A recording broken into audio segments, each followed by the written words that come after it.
Welcome back YouTubers to my channel, Living Everyday Life with Vanessa. If you're following me right now and you're new to my channel, welcome you all. Just a brief update of following what I am. I'm Aspie. If you're new to my channel and you landed on my page for whatever reason it may be, for maybe tips, advice or support through what you're going through, I'm hoping to be your mentor, advocate, support person, your voice or what have you in this label mentality. I talk about mental health versus general health along with tips and advice, as well as also sharing my life stories with especially syndrome and the like, just to give you a lowdown to get to know me as a person, as you journey with me on my channel to know what I'm all about. So as we know, basically at this point in time, I'm doing all about the mental health stall, as well as just maybe some other bits and pieces that will come your way hopefully soon, even though I've been missing in action due to my research and everything else. And hopefully taking on board on what I share with you all will help you or someone that you know of. Just as a disclaimer, as always, I'm not a medical doctor, I'm just your normal everyday Joe Blow. So if you see any warning signs or symptoms that I have listed in the past of certain everyday topics, seek professional help for yourself or your loved one, or seek second advice with the practitioner. So I don't forever condone self-harm. So this one's all about body positivity and the mental health category that I'm going to be bringing out to you all, even though, as I see, mental health will be a lot of broad topics of what I want to share with you all, as well as my autism and series that will be put in the background for now, hopefully, to let you get into play of trying to figure out how I'm going to express it to you all as well.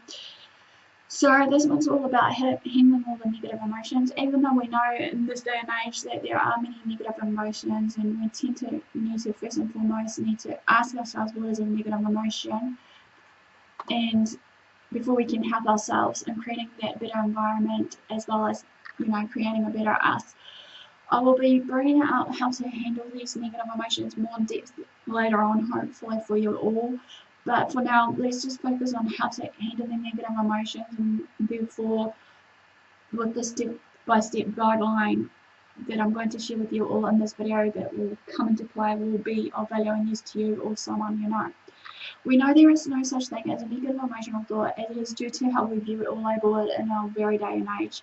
Even though there has been many misconceptions about the negative emotions and whatnot, as well as the negative thought patterns, but that's why I'm here today to clearly address this. As we know that majority of our feelings and emotions that we portray, feel, etc. does serve a purpose no matter what it is in life.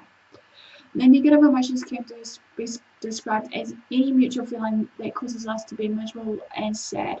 These emotions make us dislike ourselves and others around us, and can take away our confidence, self-worth, self-esteem, and everything else that's in us that we value in ourselves. Emotions that can become negative are hate, fear, anger, jealousy, guilt, shame, and sadness. Yet in the right form of context, though, however, these feelings are forever completely natural. It is no fact that in today's world that we don't even get taught how to handle our emotions correctly and healthily.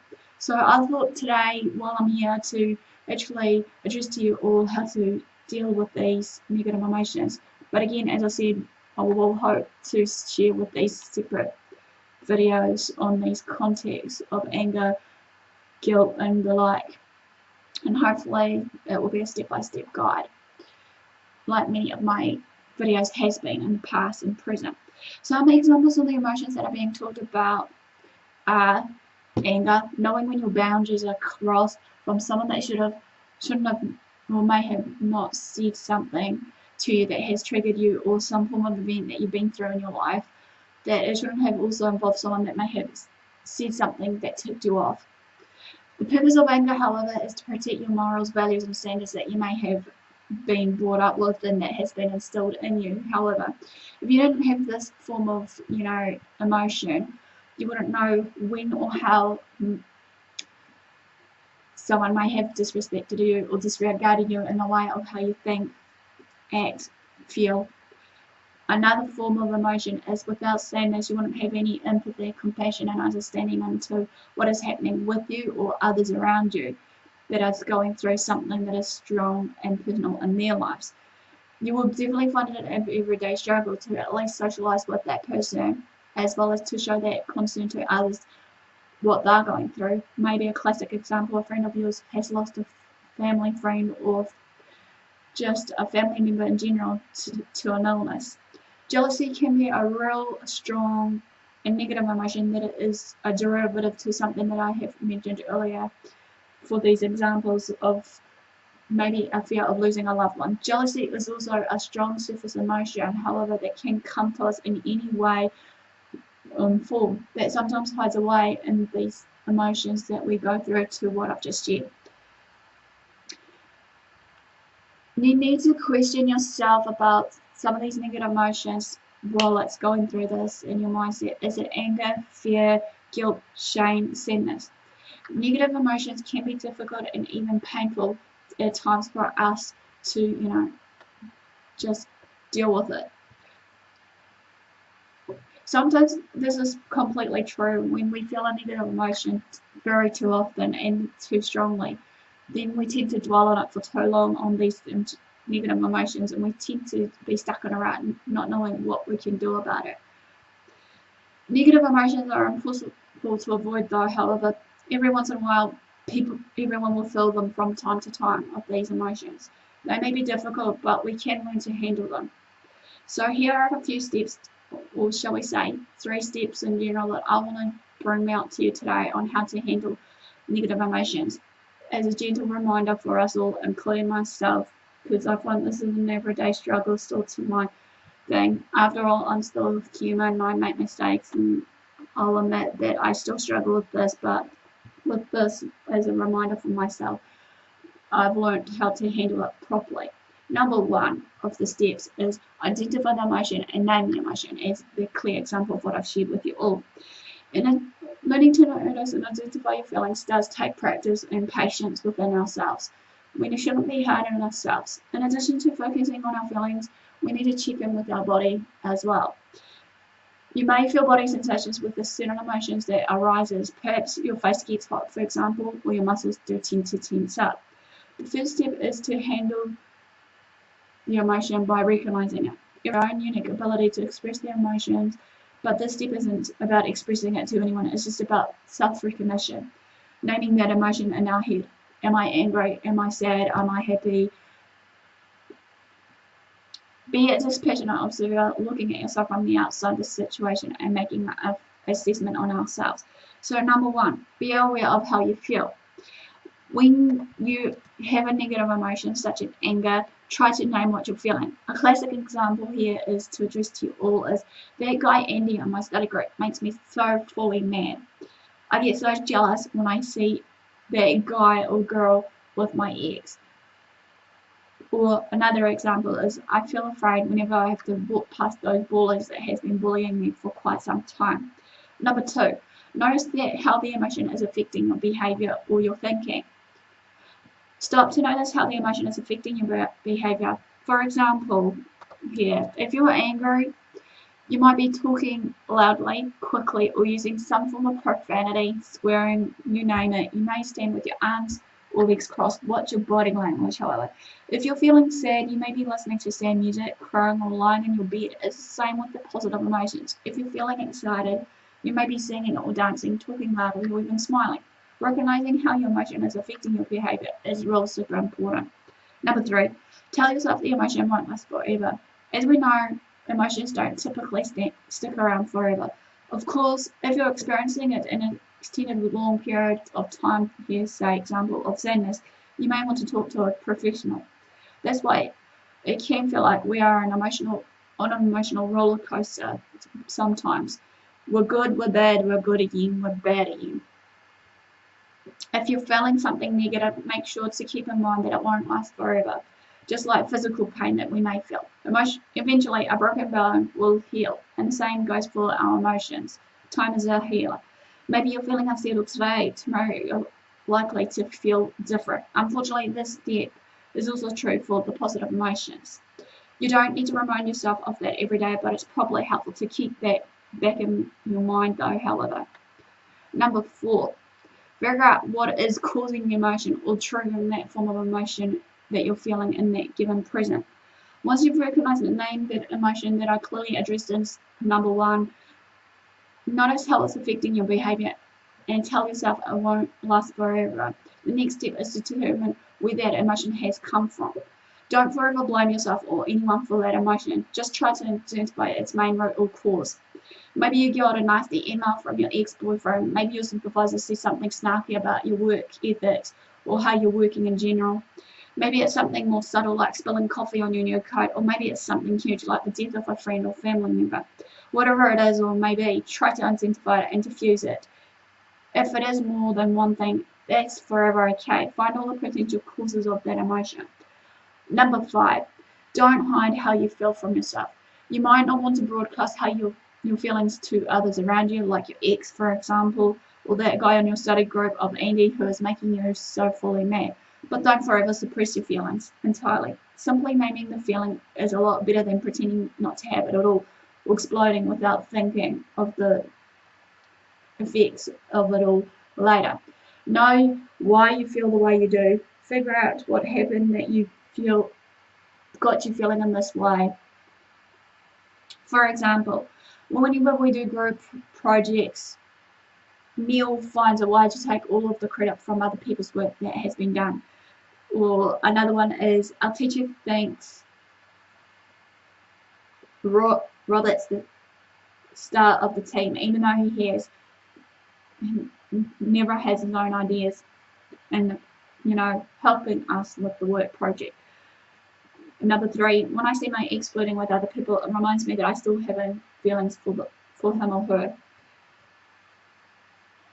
Number 4, even though the bullies don't pick on me, I see what they do to other people, and this worries me.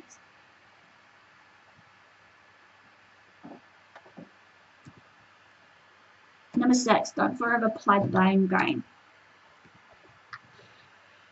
Being able to recognize and explain your emotions isn't the same as blaming someone or something for the way you feel. For example, your ex probably isn't seeing someone new as a way to get back at you, and the guy who takes the credit from your work might not even realize what he is doing.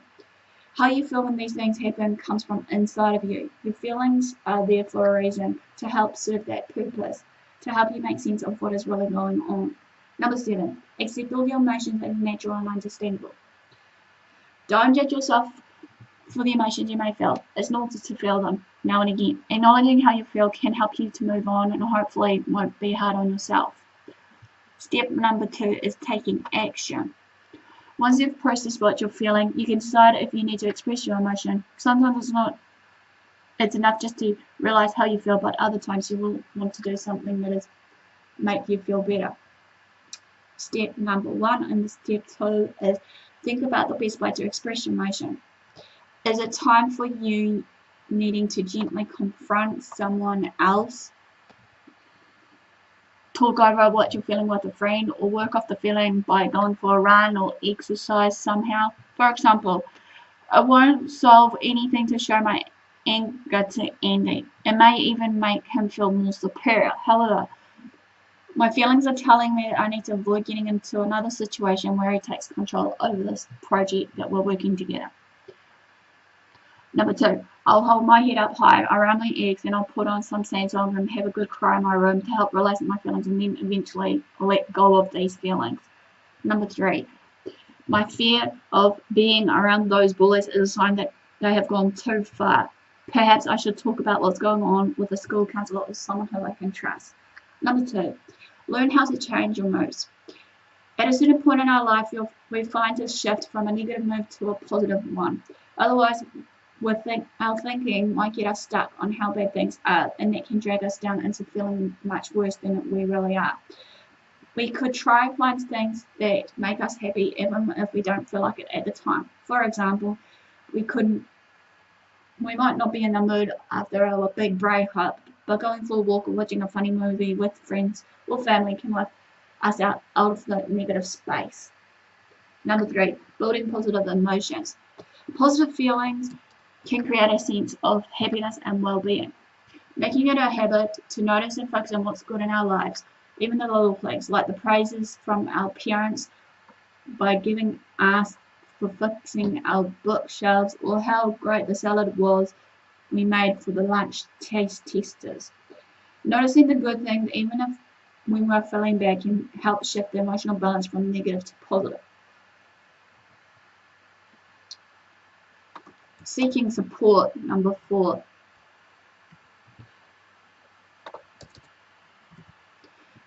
Talk about how you're feeling with a parent, trusted adults, or a friend. They can help us explore our emotions and give us a fresh way of thinking about things. Two heads are better than one, and nothing helps you feel more than being understood and cared for than just the support of someone who loves and cares you for who and what you are. The brain projects the natural chemicals that promote a positive mood. Exercise can also release stress buildup and help us from staying stuck on the negative feelings. Number 6. Remind yourself that the emotion will eventually pass.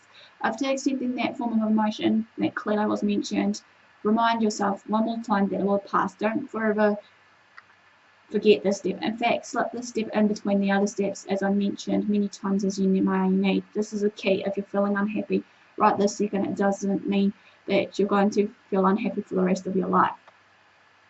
Number 7. Snap back into the present moment. Now that you have recognized and named the emotion, notice how it's affecting your behavior. Told yourself it won't last forever. Figured out what is causing the emotion, accepted it, and reminded yourself one more time that it will eventually pass. It's time to get back to whatever you were doing. If you need a quick break first, take it. Don't be forever, have a shame onto doing so. Go for a walk, do some push-ups or jumping jacks, call a friend or family member if you have the time. Do whatever you need to do to bring yourself back to that present moment. Your emotion is just a feeling. It doesn't define who and what you are. Bring yourself back to the present moment, to your here and now. Number 8. Learn from that emotion. If the emotion you experienced was negative, there might be a reason for it. It could be a red flag for something that is causing an uneasiness within you. Of course, the opposite is also true. It might just have been a completely normal and healthy negative emotion. Take the steps you need to take to handle these emotions and move on, but don't forever ignore it and bury it up. File it away in your brain so that you can retrieve any useful information about it for your future self and to build yourself a better self. Step number 3, get help with these difficult emotions. Sometimes, no matter what you do, you can't shake off this tough emotion. If you find yourself stuck in feelings of sadness or worry for more than a couple of weeks, or if you feel upset that you might think you might hurt yourself or other people around you, you may need the extra help. So don't forever be ashamed of just talking to a school counsellor, a trusted friend, parent, or therapist. Counsellors and therapists are trained to teach people how to break out these negative emotions. They can provide lots of tips and ideas that will help you feel better in the long run. So there you have it, basically. These should be able to help you handle these negative emotions that comes from you, regardless what they are. You are your own self. You are your own superhero. You can do anything in your world power if you choose to. It all starts with you, ends with you. Take control of this in your own life. Make the decisions for yourself. Determine what you need. Be yourself and be your best friend. So this basically ends a real short, brief overview, hopefully, on how to handle your negative emotion. Give me a like for thumbs up for support and engagement. Comment below. Feel free to share these videos around. Follow me on my social media sites. Feel free to, if you want to be in my YouTube channel, to subscribe, because as I said, I'm hoping to do these on the daily if need be, if I can. Feel free to turn on the notification bell so you are ready to watch my new content that are readily available for you all. And all further ado, guys, thanks for the support, thanks for watching. Do what you love what you do. Until next time, Aspie signing out.